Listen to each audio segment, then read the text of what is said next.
It's as if Jacob said, well, whatever. I cannot do nothing anymore.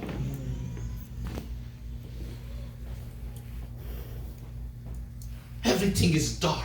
Have you ever find yourself in a situation where you've done everything that you can possibly do? You've tried everything you know how to try. And suddenly you get to a place where you realize that there's nothing else I can do. There's nothing else I can do. Everything is dark. I'm going to have to just let it be.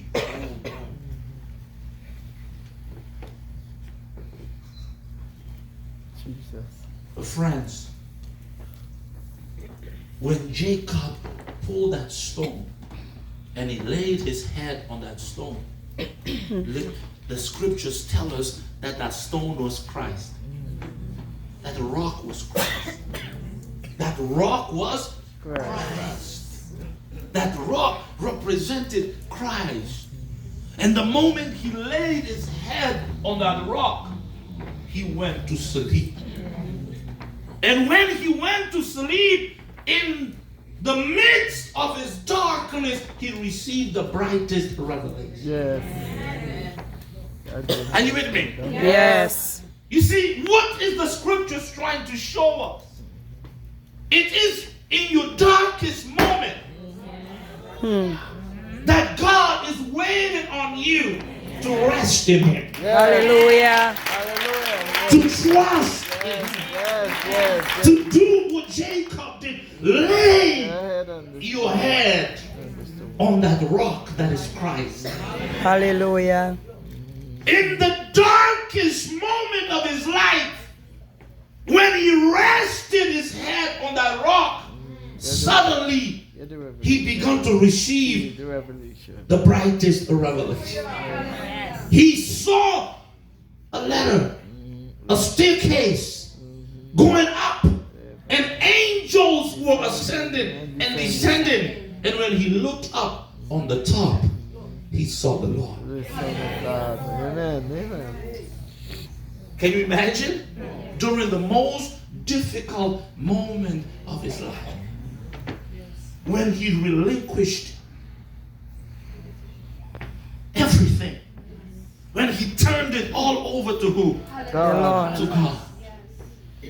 God said, now, let me show you the plan that I have for you. Amen.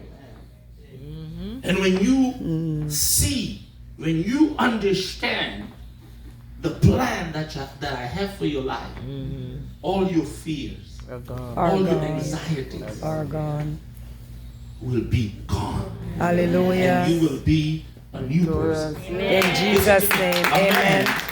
A woman with God's revelation in his or her heart is a fearless person. Remember when David said in Psalm 27, the Lord is my light, and He is my salvation. Whom Shall I fear? the Lord is the strength of My life. Of whom Shall I be afraid of?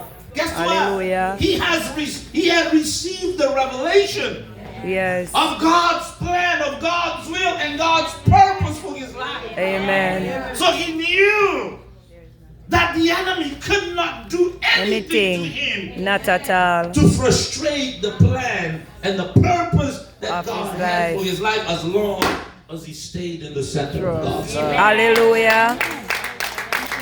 When you receive God's revelation of the plan that he has for your life, for your future, you become a fearless person. That which troubles others will not trouble you. Not at all. Hallelujah. One day, a lady came to me and said, well, Bishop, can I ask you a question? I said, you can ask two.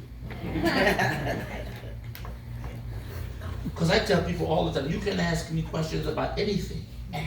Anything. My life is an open book. She said, no, it's a simple question. I said, what it is? She said, do you have any trouble? Because every time I see you, you're happy. Every time I look at her, I smile. I say, I don't know, maybe it came. I was not aware of it. Because I have no time to study problems. Because I'm too busy counting my blessings. Hallelujah. I am not even worrying about what's in the tomb. Because I'm too busy preparing for what's in the womb. Hallelujah. Let it go, my bishop. Yes, yes. Yes. I've been told by God what my assignment is.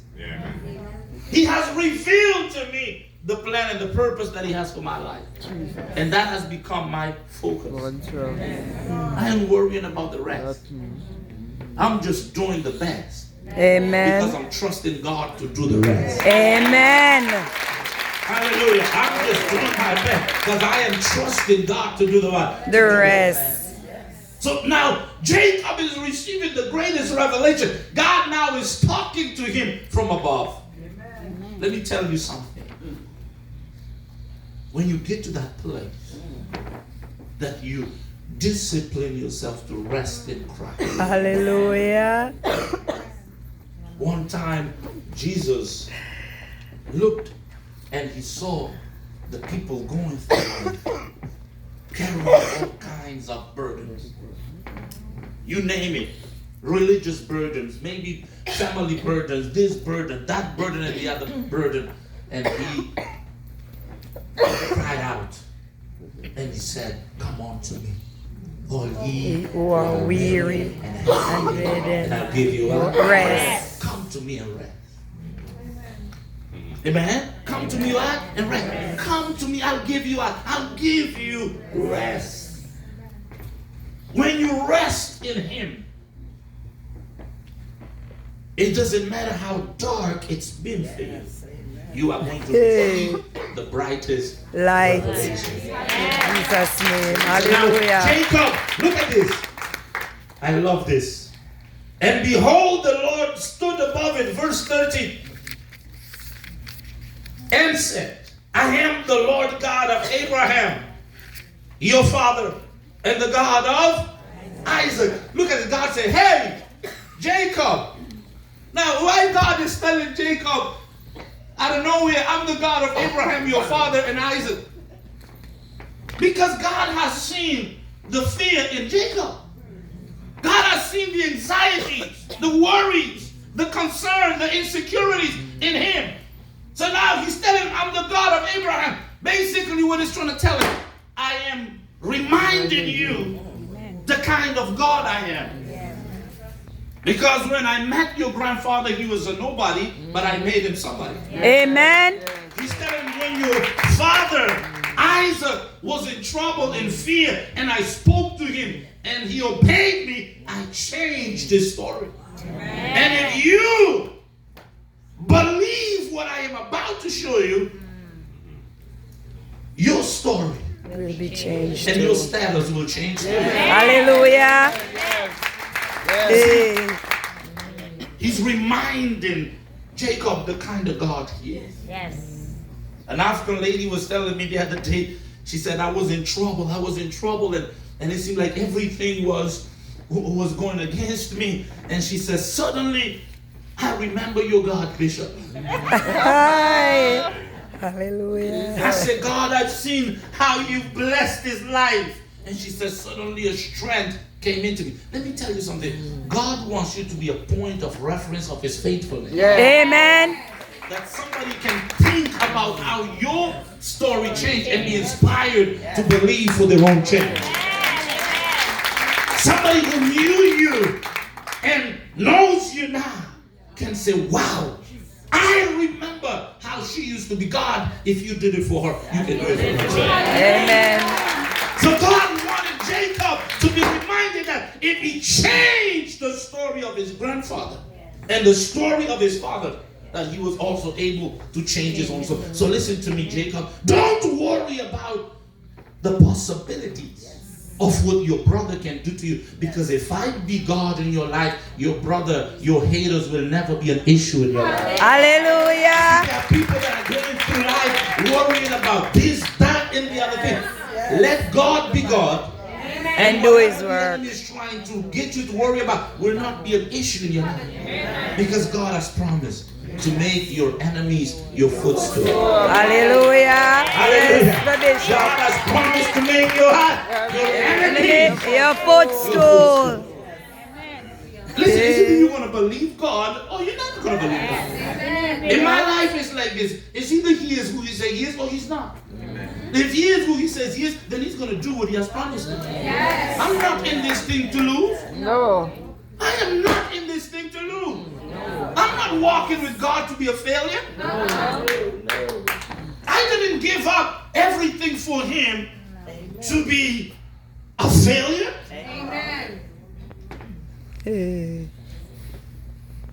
It's either He is who He says He is or He's not. Or He's not. So He's reminding him of the kind of God He is. And then He said to him, my God, I just love this. The land on which you lie, I will give to you and your descendants. Come on. Come on, touch somebody, say, are you hearing? Are you hearing? Amen. Are you listening? Yes. Now look at this. The man went to sleep in fear. And this is the kind of God we serve. God, I was talking, the first thing He's telling, He said, the land where you lie, I'm going to give it to you.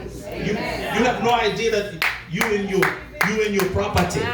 Yes.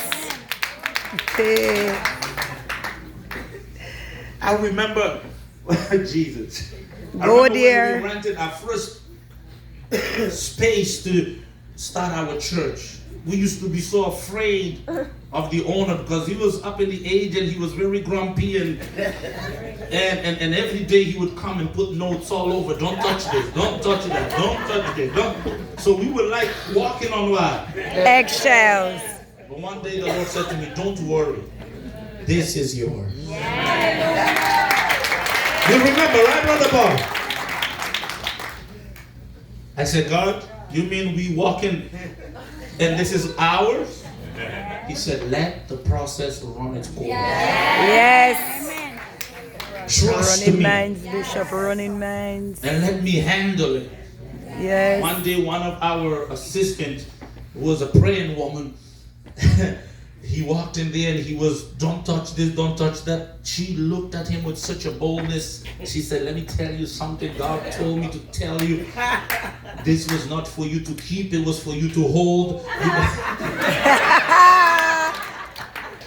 When she said that, I ran. I said, Jesus. I said, remember that story? When he left, I came back. I said, how dare you? She said, Pastor, I tried to hold it, but the Holy Spirit won't. But the truth of the matter is, that same place became our first headquarters.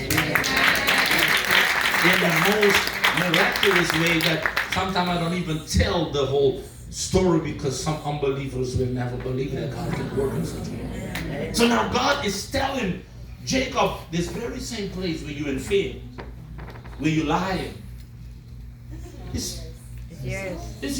Yes. The devil is trying to torment you in your own property. The devil is trying to, there's some of you, that very same place you rented. It's yours. Now please don't be careful now. Take it easy now.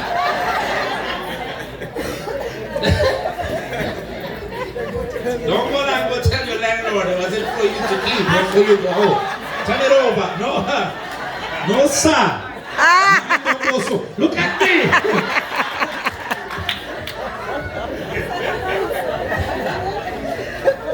You gotta let the process run its way. Of course.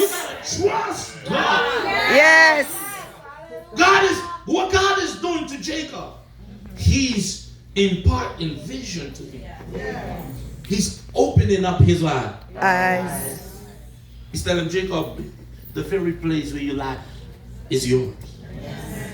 step up and think big. I'm that kind of God.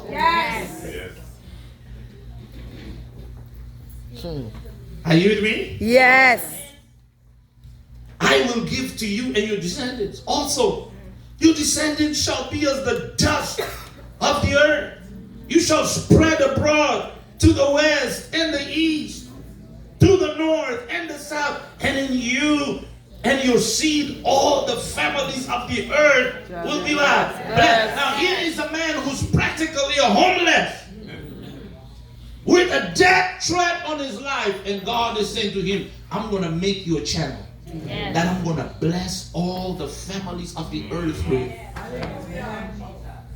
Now, some of you don't understand, but let me tell you, Jesus came from the seed of Jacob, and all the earth has been blessed through us.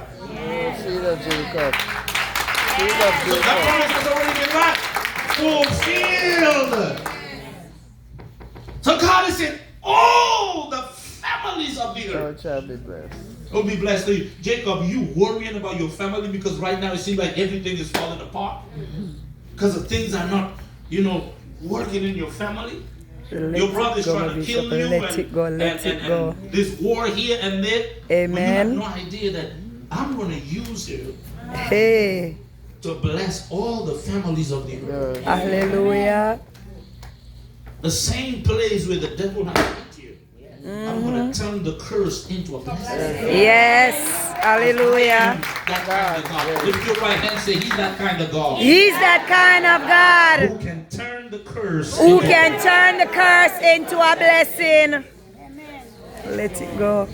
So what God is trying to do to Jacob, He's opening up his eyes. You see, the problem with many of us is that we just don't see ourselves the way God sees us. Yes. When God looks at you, He sees a mighty man, a mighty woman. But you look at yourself, you see a person struggling. And you believe every lie the devil been telling you, but you just don't believe the truth that God is trying to stuff you up with. Amen. You see, that's the problem. God is trying to open up his eyes. God is trying to get Jacob to change his mindset. Hey. Stop seeing yourself through the eyes of your brother's hate. And see yourself In the through eyes of the plan Lord. that I have for you. Amen. Stop seeing yourself through the eyes of your doctor's diagnosis.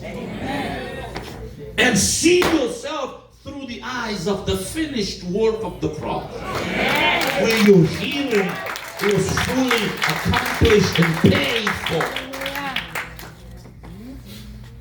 So he's talking to him this big talk.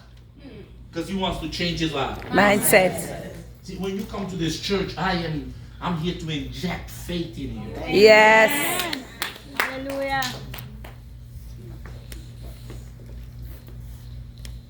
I want you to get this thing, because let me tell you, it's faith that's going to shift it for you. Amen. It is faith that's going to watch. Listen, how we got to see ourselves the way God sees us. And when we see ourselves the way God sees us, we have to talk. The God talk. The God talk, the faith talk. You cannot go talk about how broke you are, how that can't keep a man. But as long as you keep talking that way, you're giving the devil the weapon to keep on working against you. You Hallelujah. gotta change The your way talk. of talking. You gotta, and in order for your way of talking to change, your way of thinking Has must to change. For as a man thinketh, So is he. a man is no bigger than his thoughts. Thoughts. So God is talking this talk to him in his sleep because he's trying to change his way of life. Mind. All the man been thinking about is fear. The possibility of being hit on the head at any moment. Tormented. God said, let me tell you something. You ain't got nothing to fear. Remember your grandfather? Remember your father? Know the God that I am? And just trust me.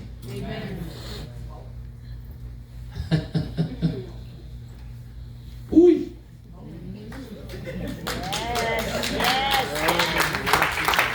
He told him, listen to me, you're going to grow, you're going to spread.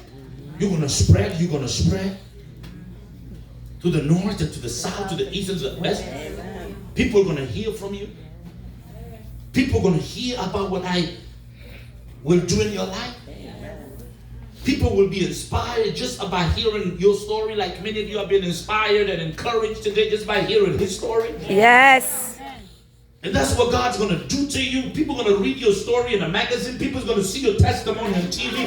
People are going to hear your story and they're going to watch it here and there because God is bigger than your enemies.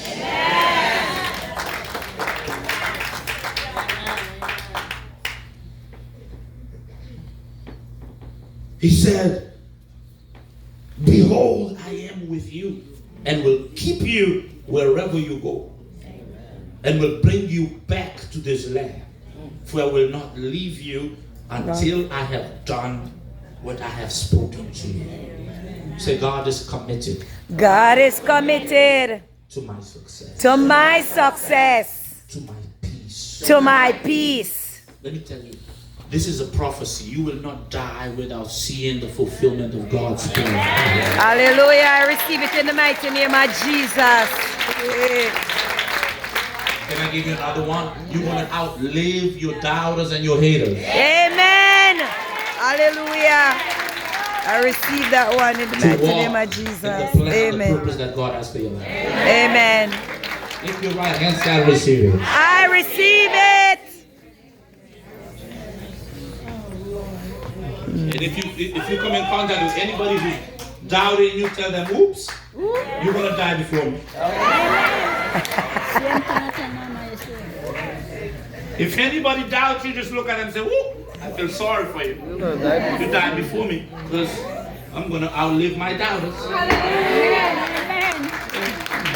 Let it go, Bishop. Let it go, let it go, let it go. I am going to outlive My daughters. Yes. to enjoy the blessings of God. Read the next verse and we close it. Then Jacob awoke from his sleep. Pause there. Look at this. This is very important. When God gives you a dream, you cannot keep on dreaming for the rest of your life. You gotta wake up from the dream and do what you must do to make the dream come into manifestation. You know, there are people, the only thing they do is what? Dream. They live in a what? Dream world. You gotta, once you receive the dream, you gotta wake up. And do what you got to do in order to bring the dream to fruition. So the Bible says Jacob woke. There are people who've been given a dream, but they have not yet woke up. They're still sleeping. That is why they enjoy nothing to provoke the dream into manifestation. So Jacob awoke from his dream and said, surely the Lord is in this place, and I did not know it. And he was afraid, but the fear here is not the fear that cripples you. The fear here means reverence. Because of the presence of God, he's having reverence for God. It's not that fear that Satan brings. This is reverence for the presence of God. So the Bible says he was in awe, in reverence to the presence of God, and he said, this is none other than the house of God, and this is the gate of heaven. My God, it didn't feel like it when he went to sleep. It didn't feel like God's house when he went to sleep. It didn't feel like the gates of heaven before he went to sleep. But now something has happened that has changed his life. His thoughts, even concerning his circumstances. What seemed like a trap, what seemed like the end of everything, has now changed and turned around. Now he said, God is here. Before he went to sleep, what was there? Darkness. But now he's saying, God is here. This is God's house. This is the gate of heaven. God is in this place. Now Jacob is dancing. He's alone, but he's what? Dancing. He's celebrating. He's just thanking God. He said, my God, I didn't know you were here. Let me tell you something. God is there. It doesn't matter how it looks like. God is there. It doesn't matter what it feels like. God is there. It doesn't matter what the enemy said. God is there. It doesn't matter what the enemy has done. God is there. And he's there to change it. He's there to fix it. He's there to reverse it. God is there. God is there. I said, God is there. Lift your right hand. Say, God is here.